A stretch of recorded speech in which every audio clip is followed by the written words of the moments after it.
और एक बार मैं आ चुका हूँ कंप्लीट पॉलीमर को डिस्कस करेंगे आज की सेशन में। वन शॉट वीडियो है और जिस वीडियो के अंदर एंटायर पॉलीमर केमिस्ट्री की कोई भी क्वेश्चंस तुम्हें पूछा जाए और 100% तुम यहां से कॉमन आएगा, क्योंकि मैं कंप्लीट पॉलीमर की कवर करूंगा। ठीक है, तो चलो स्टार्ट करते हैं। पॉलीमर एक बहुत इंपॉर्टेंट टॉपिक है, हम लोगों को पता है एग्जाम के रिस्पेक्ट में, बट हम लोग उतना ज्यादा प्रायोरिटी नहीं देते, तो समझ लेता है जो पॉलीमर चलो तो इजी टॉपिक है, हम लोग सब कर लेंगे। बट पॉलीमर के अंदर भी ऐसे बहुत सारे क्वेश्चंस है जो बच्चे नहीं कर पाता है और यहाँ से अपना जो श्योर मार्क्स है वो चला जाता है। तो पॉलीमर क्या है? पॉलीमर की अगर बेसिक डेफिनेशन बताएंगे तो पॉलीमर क्या है? Polymer, A polymer consists of large number of simple monomeric structural units which are repeated over and over again to form a giant molecule called macromolecule या polymer। Polymer की definition में जो बताया जा रहा है, जो एक छोटा मोनोमर यूनिट, मतलब एक यूनिट बार बार रिपीटेड होकर अगर एक बाल की यूनिट बनाता है तो उसको हम लोग क्या बोलते हैं? उसको हम लोग बोलते हैं पॉलीमर। तुम लोग वीडियो को पॉज करके डेफिनेशन को भी नोट करके रखना, ठीक है? तो अभी पॉलीमर क्या है? बेसिकली एक छोटा यूनिट जो बार बार रिपीटेड हो रहा है, उनको हम लोग पॉलीमर बोलते हैं। ईच एंड एवरीथिंग, हम लोग के चारों पास जो भी होता है सब कुछ क्या है? पॉलीमर है। तुम क्या हो, मैं क्या हूं, is nothing but a polymer. हम लोग क्या है? एमिनो एसिड्स की पॉलीमर है, सही ना? एमिनो एसिड से पॉलीअमाइड, पॉलीअमाइड से प्रोटीन, प्रोटीन से हम लोग बना है। तो ईच एंड एवरीथिंग हमारे चार पास जो भी है सभी क्या है? एक पॉलीमर है ना। वो 3 इडियट्स की एक डायलॉग था ना, जो पेन की जिप से सब कुछ, पेन की निप सब कुछ एक मशीन है। तो ये यहाँ पे अगर हम लोग सोचेंगे तो यहाँ पे हम लोग चारों पास जो भी मेजर चीज है, जो मेरी पेन ये भी एक पॉलीमर है, मेरी जो बोर्ड ये भी एक लिक्विड क्रिस्टल है, ठीक है? ये भी एक पॉलीमर ही यहाँ पे भी हम लोग देख पाते हैं। तो बेसिकली पॉलीमर क्या है? अगर सिंपल एग्जांपल बताए, जैसे एक इथिलीन मॉलिक्यूल है, ठीक है, डबल बॉन्ड इथिलीन, अगर n नंबर ऑफ इथिलीन, बहुत सारी इथिलीन एक साथ जुड़ जाएगा तो क्या बनेगा? पॉलीथीन बन जाएगा। पॉलीथीन हम लोग को पता है जो प्लास्टिक हम लोग यूज करते हैं, तो बहुत सारी इथिलीन जुड़कर पॉलीथीन बन जाएगा। जैसे सिमिलरली एक मॉलिक्यूल है स्टाइरीन, ठीक है, स्टाइरीन। स्टाइरीन अगर बहुत सारे स्टाइरीन जुड़ जाएगा तो पॉलीस्टाइरीन बन जाता है, ठीक है, पॉलीस्टाइरीन। अच्छा, यहां पे मैं एक बात बता दूं, 2020 में देखना भाईजैक इंसिडेंट हुआ था, जहां पे क्या हुआ था? गैस लीकेज हो गया था। जिस गैस को लीकेज होने के कारण से क्या हुआ था? बहुत सारे तबीयत खराब हो रहा था, मतलब अचानक गैस लीक हो गया था रात को, और वो जो गैस लीक हो गया था वो था पॉलीस्टाइरीन गैस, जो एक टायर इंडस्ट्री से निकल रहा था, ठीक है? जैसे Bhopal gas tragedy, methyl isocyanate. तो इन सारे जो क्वेश्चंस है वो पार्ट ए में तुम्हें आ सकता है, जो जीके बेस्ड सेक्शन है वहां से, ठीक है? तो इन सारे क्वेश्चन को भी थोड़ा ध्यान रखना है। तो पॉलीस्टाइरीन क्या है? स्टाइरीन से बना हुआ होता है। तो ये तो हम लोगों ने देखा बेसिक पॉलीमर की।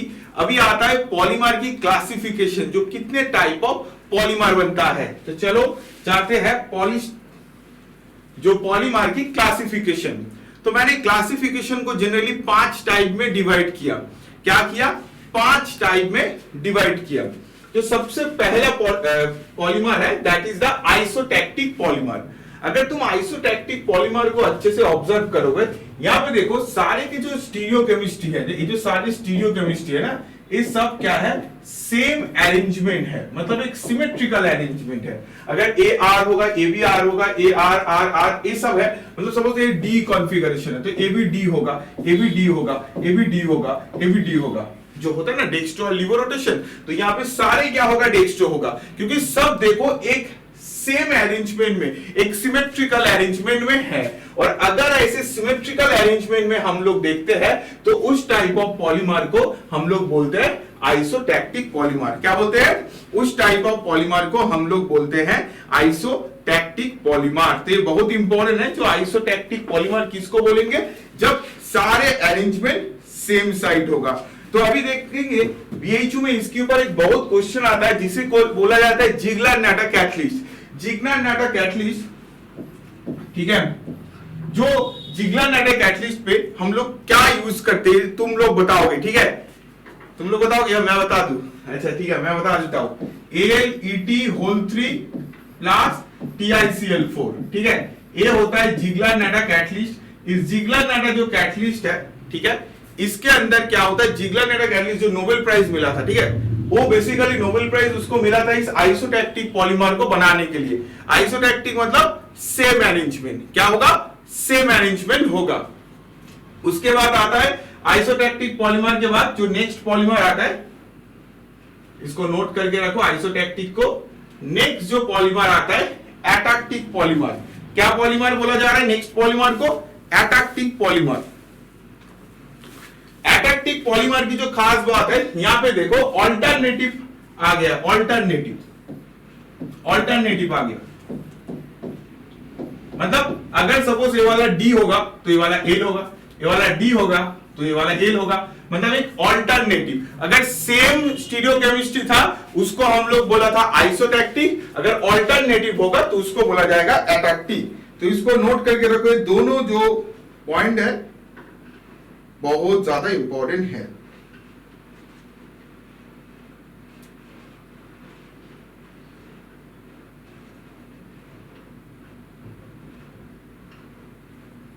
चलो नेक्स्ट हम लोग जाएंगे। तो हम लोग ने पहले क्या देखा, आइसोटैक्टिक जो सेम अरेंजमेंट जो था जिगलर नाइट्रा कैटलिस्ट, और इसके बाद एटैक्टिक, और उसके बाद जो आता है सिनडायोटिक। सिनडायोटिक क्या था, पहले था सारे सेम अरेंजमेंट, उसके बाद क्या था ऑल्टरनेटिव अरेंजमेंट। अभी सिनडायोटिक वाला जो है ना, ये क्या होता है, रैंडम पॉलीमर। क्या होता है इसका, रैंडम पॉलीमर।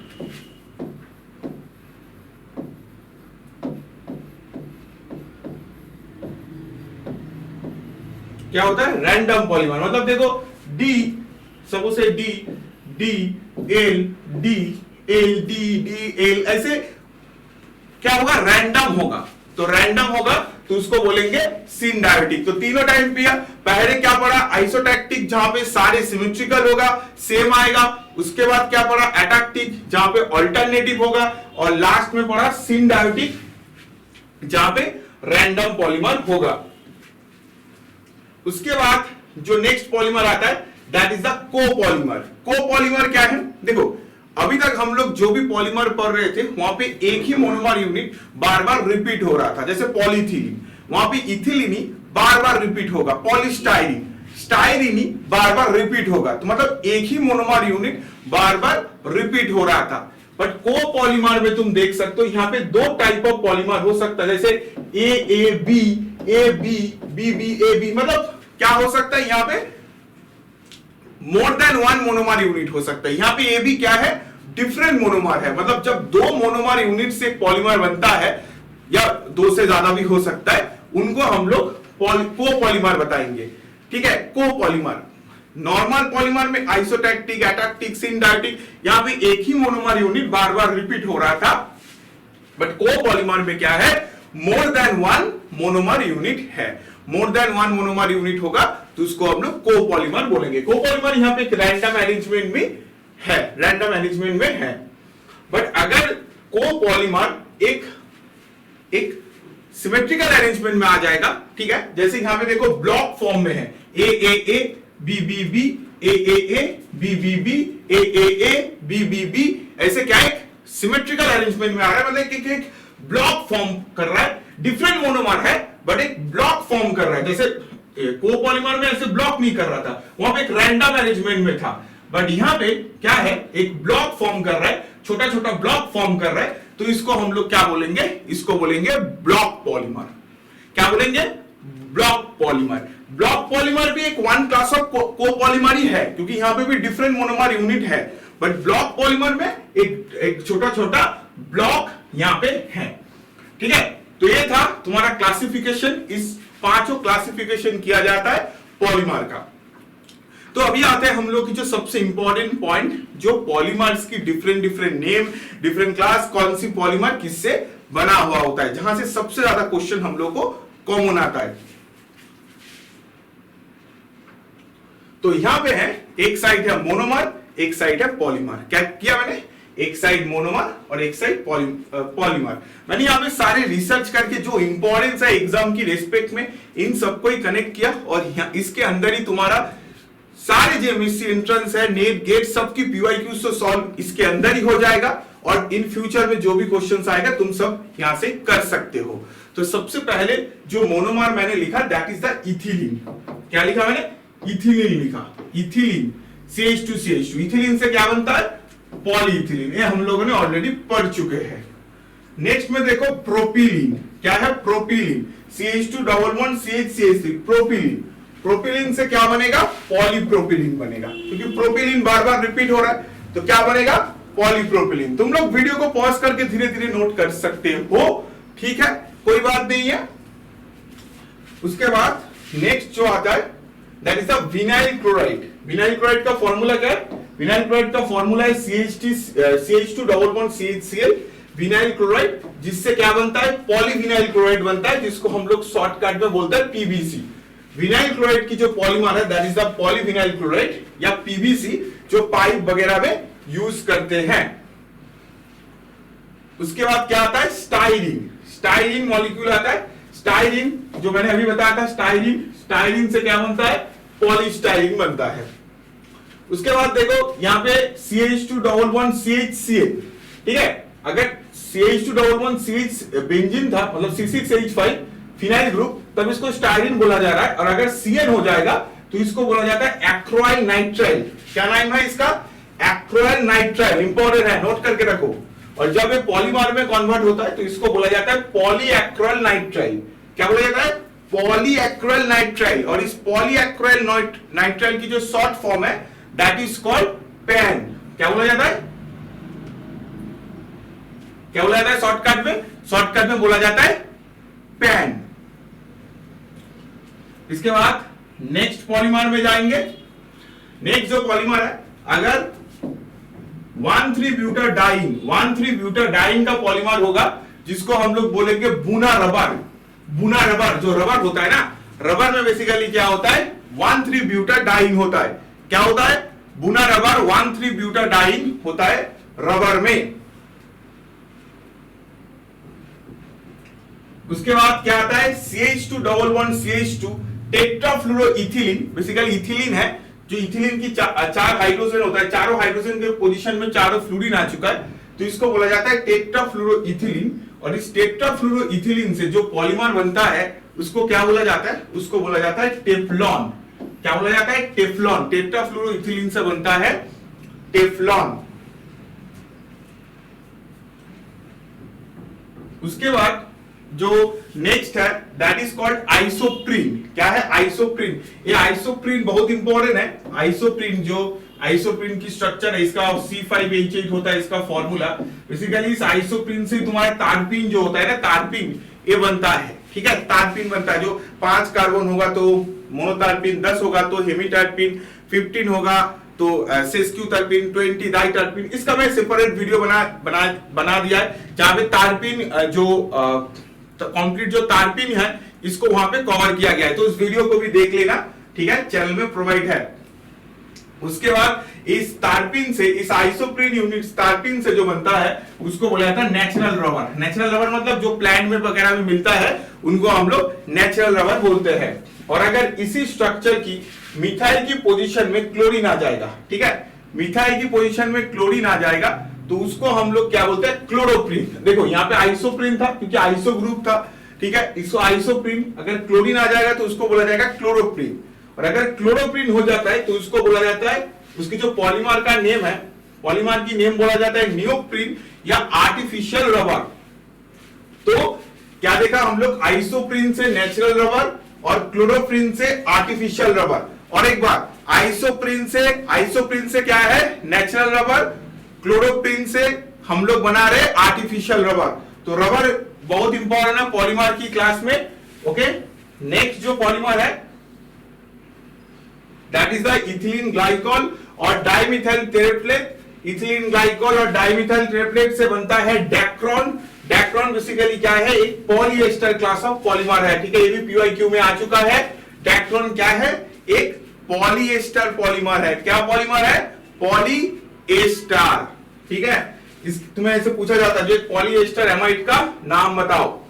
उसके बाद आता है dimethyl hexamethylene diamine and adipic acid, hexamethylene diamine and adipic acid, जिससे बनता है तुम्हारा नाइलॉन 66। इसको तो मैं वेरी वेरी इंपॉर्टेंट जोन में रखूंगा। क्या है? हेक्सामिथिलीन डाइयामीन और एडिपिक एसिड से नाइलॉन 66। नाइलॉन 66 क्या है? पॉलीएमाइड है, पॉलीएमाइड, ठीक है, पॉलीएमाइड। जैसे हम लोग का डेक्रोन था पॉलीएस्टर ग्रुप, और तो यहाँ पे देख सकते हो एमीन और एसिड का बन रहा है, तो यहाँ पे क्या बन जाएगा? एक पॉलीएमाइड बन जाएगा। जैसे हम लोग इस शरीर में जो एमिनो एसिड्स है, जो प्रोटीन्स होता है, वो भी एक पॉलीएमाइड पॉलीमर होता है, ठीक है, वहां पे भी एमाइड बॉन्ड हम लोग ऑब्जर्व करते हैं। तो नाइलॉन 66 क्या है? Hexamethylene diamine and adipic acid. Next जो है देखो यहाँ पे नाइलॉन 66 लिखा है, इसके साथ नाइलॉन 6 का भी याद रखना, नाइलॉन 6 भी दे देता है तो बच्चे कंफ्यूज हो जाता है। नाइलॉन 6 और नाइलॉन 66 अलग है। नाइलॉन 6 में क्या होता है? 6 एमिनो हेक्सानोइक एसिड, 6 एमिनो हेक्सानोइक एसिड से नाइलॉन 6 बनता है। जैसे हेक्सामिथिलीन डाइयामीन और एडिपिक एसिड से नाइलॉन 66 बनता है, बट नाइलॉन 6 पॉलीमर देगा तो 6 एमिनो हेक्सानोइक एसिड को लिखना है। उसके बाद नेक्स्ट जो है फेनॉल और फॉर्माल्डिहाइड। फेनॉल और फॉर्माल्डिहाइड से जो पॉलीमर बनता है उसको बोला जाता है बैकेलाइट पॉलीमर। क्या बोला जाता है? Bakelite polymer. Phenol plus formaldehyde equal to bakelite polymer. Bakelite बहुत इंपॉर्टेंट है, बहुत बार पीवाईक्यू में आए हैं। नेक्स्ट जो है इथिलीन ग्लाइकोल, इथिलीन ग्लाइकोल और थैलिक एसिड। क्या है? इथिलीन ग्लाइकोल और थैलिक एसिड, इनसे जो पॉलीमर बनता है इसको बोला जाता है ग्लाइकथल। क्या बोला जाता है? ग्लाइकथल। चलो इसको नोट कर लो, ethylene glycol plus phthalic acid, इनके प्रेजेंस से बनता है ग्लाइकथल।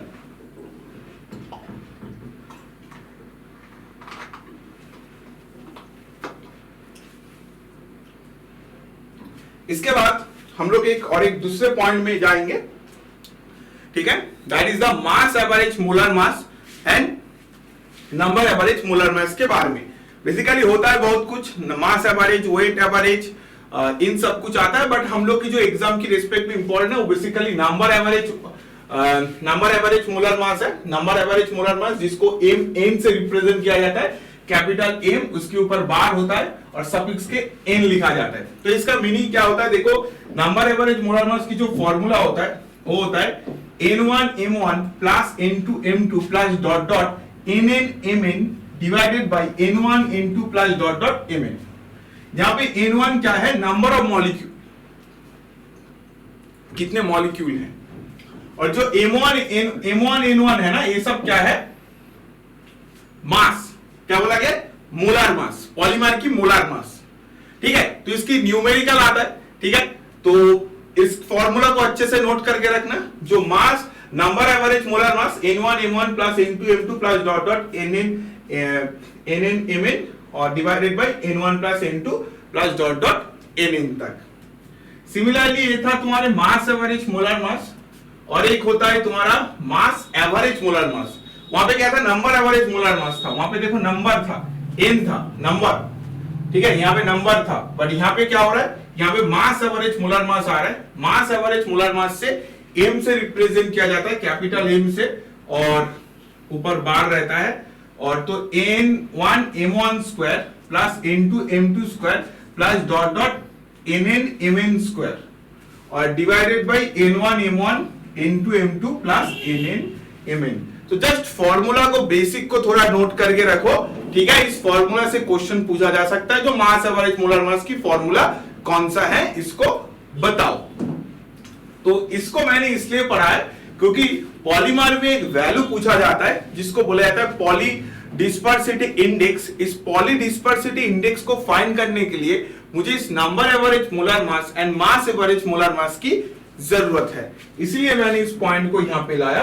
तो नेक्स्ट जो पॉइंट है that is called polydispersity index या पीडीआई। पीडीआई इक्वल टू क्या होता है? Mass average molar mass divided by number average molar mass. PDI polydispersity index equal to mass average molar mass divided by number average molar mass. तो अभी देखो, अगर मोनोडिस्पर्स unit होगा मतलब पीडीआई की वैल्यू 1 होगा। पीडीआई की वैल्यू कितना होगा?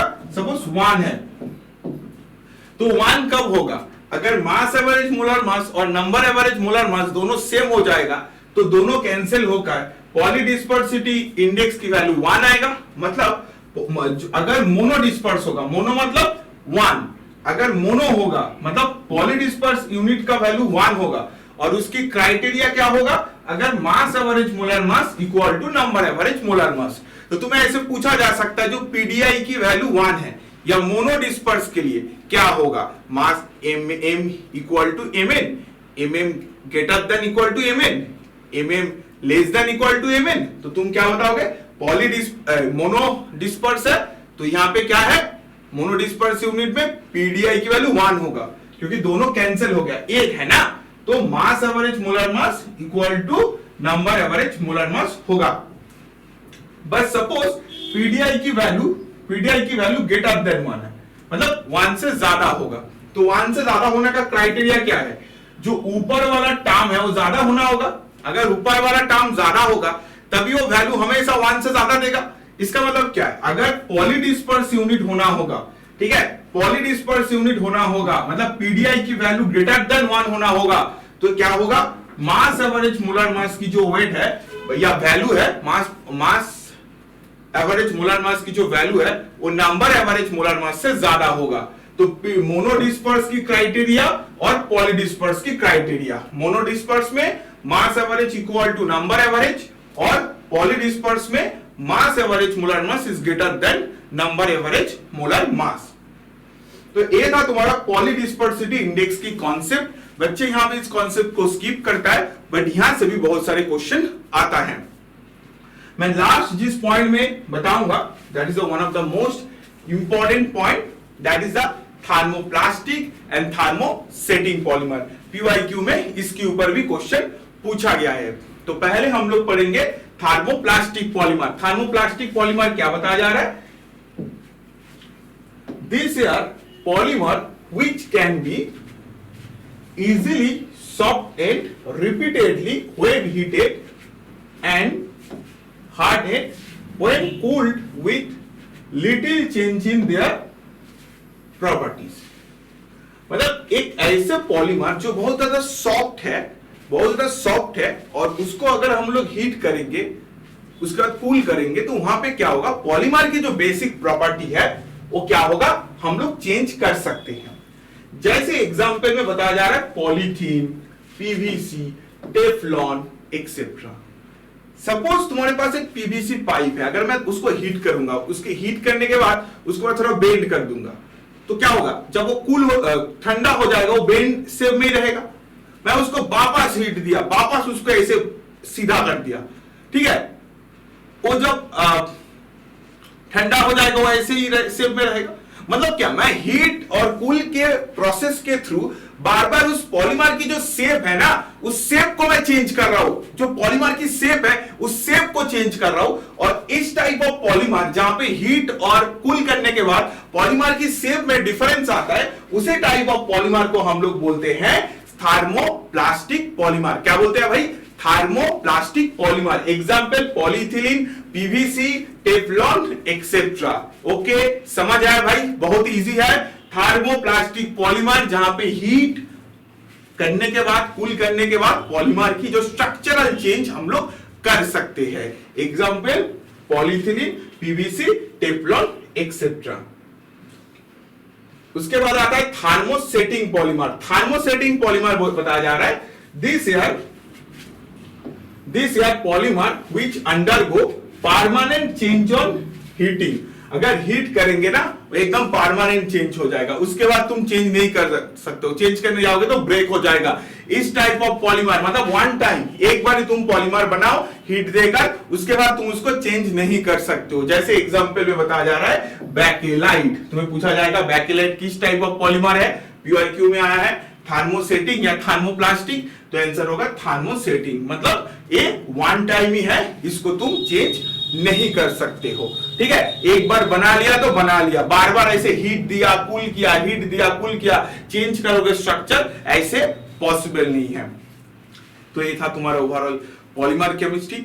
डेफिनेटली तुम लोग वीडियो को लाइक किया तो चैनल को सब्सक्राइब करो और अपने जो दोस्त है उनको शेयर करो, जो इस क्विक एंड शॉर्ट रिवीजन था पॉलीमर, जिसके अंदर एंटायर पॉलीमर केमिस्ट्री को मैंने कवर अप कर दिया। ऑल द बेस्ट सबको, अच्छे से अपना ड्रीम एग्जाम की प्रिपेयर करो। All the best.